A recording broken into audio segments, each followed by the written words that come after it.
Hello guys, this is Dr. Lior Bar-El. So today we're going to be, pretty much I'm going to tell you what the unboxing is. I'm going to unbox it for you, even though it's unboxed already. I'm going to tell you what is included. And FLEX3D. Okay, so I was looking for a glass bed, as I was telling you guys before. You need a glass bed for the Anet, A3, or any really 3D printer out there just to make it easier. But the thing is, I was looking for a thermal one, and then I saw people saying they scratched it up and whatever, so I went and got me one from FLEX3D, FLEKS3D. Be sure to look at the description below. I'm gonna, link you right to the actual website where you could pick all kinds of different ones. So obviously mine is about a 200 millimeter I got. It's a 8x8, 203 by 203, so it's a little bit bigger than my bed. And this is what it is, guys. Now the thing that I like about it is it's bendable. So when you have things printed on it, you just bend it and it comes right out.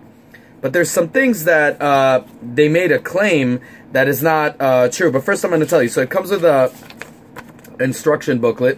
This thing had these things that were like this little metal this little film that was on it that has to be removed, and it came with these clamps right here. It looks like the ones you buy in Staples, for papers and stuff like that, just so you could clip it onto your bed. So there's some things you got to watch out for. First off, they don't tell you whether you should put it the textured side up or the smooth side up. What I realized, for me at least, I haven't seen it, but from any forums or anything like that, because I've been looking and I couldn't find it. I put it the smooth side up. I don't know why. I mean, usually you would think this would be the one that you put up. Maybe it is, I don't know. But for me, it worked right on the smooth side better than it did on the textured side. Okay, that's one. Two, you got to watch out now, because you got to put these on the extreme sides to the point that obviously the head, the extruder doesn't get in the way and then screws up your entire print. Now, in this thing, and also in their claims, they say that you don't need a heated bed. Definitely disable the heat when you do your prints. I have found it hard to stick with PLA or ABS on this thing. So they said do not heat it up just in case of morphing or whatever of the actual unit right here. The truth of the matter is it could take up to 100 degrees Fahrenheit, I believe, because it doesn't stick unless you do use a heated bed. So the claim is wrong. I could tell you that right off the bat. So like I said in all my reviews, I give you guys honest reviews so you guys don't have to shell out the money for no reason. So I got a lot of bad results when not heating the bed. So what I realized is to put it at 70 degrees or 80 max is fine when you heat up the bed. So PLA or ABS, let's say, at 100 degrees Fahrenheit, but I would say 70, 80 use, and you even on ABS, and you're going to get good quality prints, and it will stick and it won't morph. This device right here, this unit right here. Now, another thing is, what people need to understand is the Anet A3, if you guys have that one, you can't get a spacer. For some reason, I cannot find a fucking spacer on the Z-axis that will permit something like this, a 3mm, to go in. So I looked everywhere. I tried to look for ways to do it. I can't find a way to do it. So what I did was, I took the screwdriver that it comes with, and I just screwed it really, really in, and you're going to see that this thing slides right in when you do that on all four corners. But the problem is then it becomes, there's too much space, so then you just, you make the adjustments as needed, and then you do that paper thing that I showed you in my other video, that you put not a business card, but regular piece of paper that you just slide it underneath and just have a little bit of resistance when you pull out, and just like you're doing it on the painter's tape. Once you have that, you got the perfect solution, guys. I highly recommend this. I am going to show you some results that I did with this. I think I'm going to buy another one of these. I really like the results I'm getting for this. I also love the fact that you can bend it, you see, and then just take out the pieces. It just becomes much easier. Plus, with the Anet A3, the 3D printer, it doesn't have a removable bed unless you remove it, unscrew everything. So I kind of like when I take out my model and I don't have to use scrapers and shit and scratch up like I did to my bed already. It's all scratched up and fucked up. I don't need to do that now. I could just take it completely out, let it cool, and that's it. And I showed you guys that if you do have it stuck on the bed, I showed you guys some tricks that you could do, like heat it up really like a lot to 100 degrees, let's say, and it'll, you know, and then you could just, it kind of melts the bottom a little, and then you just scrape it and it comes right off. But again, I really love taking this out and just bending it, and it just comes out without any scraping or anything like that. So it's kind of good because I need, you know, I scratched up, I fucked it up pretty bad, the bed. So it's pretty good. I wanted to get a glass thermal, you know, bed for it, and now I didn't need to. I got this. I looked it up online, and I saw that this bendable thing was it's just amazing. But of course the claims are wrong. You do need to use the heat. So if you don't have a heat bed, I don't recommend you get this at all, because it will not stick. I tried both sides. I'll tell you, I got better results with the non-textured side, the shiny one. So that's that. But both of them, as far as it's concerned, if you use heat, it'll stick. If you don't use heat, it will not stick at all. I could just let you know that right off the bat. So the claim is wrong. But what it is good for, and they should change their claim, because this is really their selling point, the fact that you can take it out and bend it and then pop it out. That's the best selling point right there. But it will morph if it's over 100 degrees, according to what I think, based on the material. That's what usually it gives out on. So about 100 degrees Fahrenheit to 120 Fahrenheit, you'll morph it. But if you do it between 70 and 80, you're going to get a good quality prints. I just highly recommend it. So again, it's Flex 3D. So I'm going to show you exactly what it says here. It tells you, now it works for everything. Now you don't need to get this one. You could get bigger ones if you have bigger machines and all of that. As you can see right here, it has all of the measurements of different ones that you could get. I got the 8x8. Okay, it's what is it? It says it here on my thing. It cost me about 20. So I got the basic. I didn't get the one with the puck because I thought it was a waste of money. It's about $28 with the shipping and everything. It came out to like $34.98, so about 35 bucks, which is not that cheap. Which is cheap, you know. It's not that bad considering what it could do for you. I am probably going to get another one. I really am digging this, but of course the claim was wrong. You do need a heated bed for it, so if you don't have a heated bed, do yourself a favor, stay away from this at all costs, because it will not benefit you. I guarantee you, you're going to waste $35 or more. You know, 35 was the 8x8, so if you got a bigger one, you're going to spend even more money, and it's not worth the price. So it tells you how to put it in, talks about the puck and how all of this crap. You don't really need it. You could do this by yourself, but I don't know, maybe the puck makes it easier. So I'm just letting you guys see it. It came in a Ziploc bag, nothing special, you know, in a regular, I think it was a FedEx bag or whatever. So nothing special about it in the packing. It is what it is, and that's about it. So yeah, you just put it in, and as you see the clips right here, you just barely touch it, and it holds very firmly, and everything is just perfect, fine. So right here, Flex 3D. I don't know, it's going to show up, you know, like a mirror from here. Let's see, so it says lowered secure plate provided, yada yada yada, whatever. Run print after completion, simply remove, yeah, and gently flex to release. Oh yeah, okay, so wow, okay, so it does make a mention that if there's some material left, you scrape it with a razor. I haven't had that issue, but okay, so I bend it really a lot. So they're saying bend gently, so whatever. But it comes right off, and you see no morphing whatsoever. And it's about 3 millimeter in how deep it is. You know, about the Z-axis. It goes in like about like that, about 3 millimeter. Wide. So if you guys have any other ones, you could look at Thingiverse. They have spacers for them for other 3D printers, and maybe it'll be easier for you to do it than what I had to do with this thing. Keep screwing, unscrewing, screwing, unscrewing a million times till you get it right. Oh, but definitely do not put this and then hit the home button or whatever, because you're gonna have the extruder. Your unit might be damaged because it doesn't compensate for the 3 millimeter. It'll smash right through it.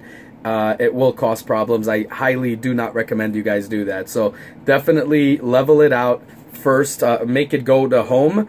Then what you do is shut the printer off, and then you can move it freely. And then just screw one side, have it come forward, you know, with your hand. Slide that in and see where you're at. And just, you know, move it a little, you know, unscrew or screw or unscrew each screw till you get it leveled, and you're fine and you're good to go. Hey, just wanted to correct something because I know YouTube took their pop-ups out, and some of us don't even enable those pop-ups.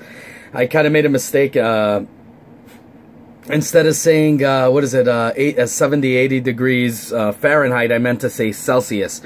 So as long as you're below the 70 to 80 degrees Celsius on the heat bed, you should be fine. But anyway, when you put your for PLA, it's about I like to usually print at around 70 degrees Fahrenheit. Okay, so that's fine. So you're not going to warp it unless it's 70, 80 degrees Celsius. I don't know if I made a mention of it. I just wanted to redo that and put that in there right now so you guys see it in the aftermath, so you guys don't get any problems. So, you know, when I print out PLA like this right here, this was PLA, I did it in about 70 degrees Fahrenheit. So again, you don't have to worry about anything about warping unless you reach that, 200, it says, over here, I'm looking at one forum here, it says that some guy actually got it to be to 257 Fahrenheit without a problem. I am not going to make a claim like that. I think about 70, 80 degrees Celsius, you are going to get warping on that material. Again, I don't know. I'm just, if you want it to last you longer, it is what it is. Now, on the website, it actually says that they have some prototypes that lasted for about 18 months and it's still going. So they don't know how long these things last. So I'm going to tell you, though, if you want to upkeep it and not have to waste a lot of money every time, and you want it to last past 2 years, 3 years, try to take care of it by actually keeping it at around, I would say, 70, 80 degrees Celsius. I would even say keep it, you know, I mean, but when you use ABS, it's anyways, you're going to have it to 100 degree Fahrenheit, or PLA, you're going to have, the bed that is, to about, 60, 70, I like, 70, 80 degrees Fahrenheit. For that. So you're not going to get any warping there, but you don't want to hit like this dude right here was saying he got it up to 257 Fahrenheit without a problem. If you guys do that, I can almost guarantee you're going to have warping, especially if you continuously do it printing like that on this material. It's going to happen. So as you can see, look how beautifully it prints. No issues, no, you know, everything is sticking. And I'm going to show you, I'm going to remove it. This is a 10-hour project. This is Terminator's fingers.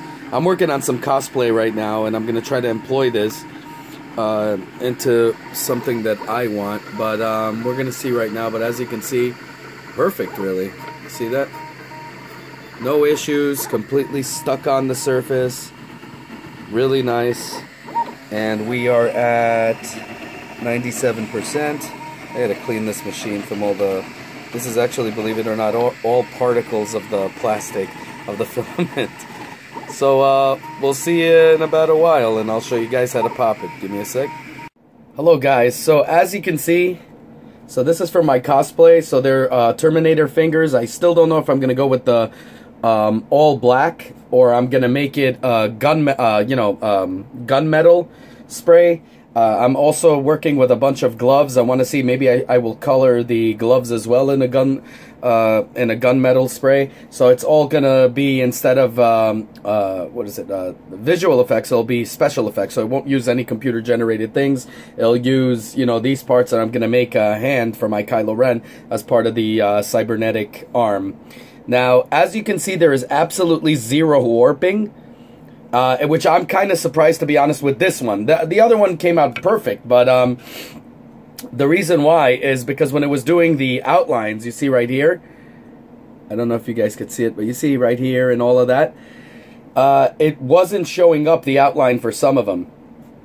But when it went you know, over it, but I guess it did a perfect job because they're perfectly even. I just need to clean it up. As you see, I have some supports here that I wanted to keep. But you see, these things are absolutely, you know, stuck onto here, to here. So now, and this time I did it, I wanted to test it out on the textured side. So I did it on the textured side. So just to let you know, I have great success doing it on, you know, the shiny part. But I guess you could do it also on the textured part if you, as you can see right here, So I have no issues with both sides. I used 70 degrees Fahrenheit on the actual bed because I was using PLA. Now, obviously, if you're doing ABS, you could do 100. It's not a problem. Just remember, like I said, don't let it morph. But now here it is. You crack it. Here we go. Oh, I'm just scared this thing's going to pop in my face. I just see that happening. Here we go. So see how easy it comes out? And then you just pull it out. Look at that. So easy. So easy this thing comes out. So all the parts in here. Oh crap, I don't want to lose the order. Let me just put it in like that. Damn, I think... Okay, so I'm just going to show you how to remove this because I don't want to remove the order. But you saw, you just bend and then they just come out. You see? Everything comes right out. So this goes right out of here. Let me just take another one out of here. I shouldn't have bent the whole thing because I wanted to leave it on here. It's still kind of hot. But that's about it. So that's how easy it is to do. And you see all of these ones will come out. You see? It just comes right off. Oh, crap. Yeah, whatever. You know what? I'm just going to do it. There we go. Oh, man. I hope I don't fuck up the order of this. It's just because there's so many small parts to this. Sorry, recovering from the flu also. So let's see how that one goes in here. I just don't want to screw this up. And here we go, another one. Just gonna have them nicely put here so I don't fuck it up. Okay, so this one goes over here. Okay, this one also goes over here. So that's the other finger.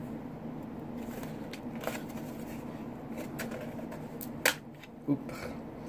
Okay, this one goes here. Oh wait, oops. Where's that shit? Oh, right here. Gotcha. Okay, this one goes over here.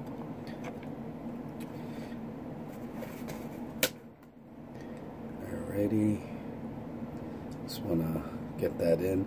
So I mean, you guys already know what I'm doing here, so I'm just trying to make it all in. You know, I just want to show you how it looks when it's empty, and that's about it. So the outline is still there, as you can see, but you could scrape it off like they said with a razor or whatever, or even take lights, what do you call it, like a Scotch-Brite or something like that, very lightly do it on it because you don't want to screw up the texture. But like I said, even this part is fine. But that's about it. So I just want to show you guys the residue also in it that it leaves behind. But you see, you just bend and then everything just comes right off. It's so easy. Some of them, like this one right here, the temple mount, when I did this, the damn thing freaking flew in my face. So just be careful when you're doing that. Just go like that and just bend. If you do a very light bend, like I did right here, you'll see that you could just, you know, remove them like that afterwards. So that's about it. So guys, is it worth it? Fuck yeah, it's worth it. Like I said, it's not exactly like they said that you know, because you do need a heated bed. But other than that, I mean, this is the part that you want on your bed. I highly, I give it a 10 out of 10, I do. Even though I should have gave it a 9 out of 10 because of a false claim that they did, but I'm giving it a 10 out of 10 because of its effectiveness. It's just so practical to have to do that and not scratch up your bed with paint, you know, the paint scrapers and all that other crap and razors. This thing becomes so good. For the price, I mean, it's $35 with the shipping, like I said. It is a little bit steep for a simple one right here. For an 8x8, but you know, it is a little bit overpriced. But could I be honest? You're gonna have so many successful prints, and they're gonna come out so beautifully on this. And also, you get to remove them easy for that ease and convenience. I would say it's okay to pay that kind of money. So, anyways, let me know what you guys think down below. Like, subscribe, dislike. Have a good one, y'all. Take care. Bye.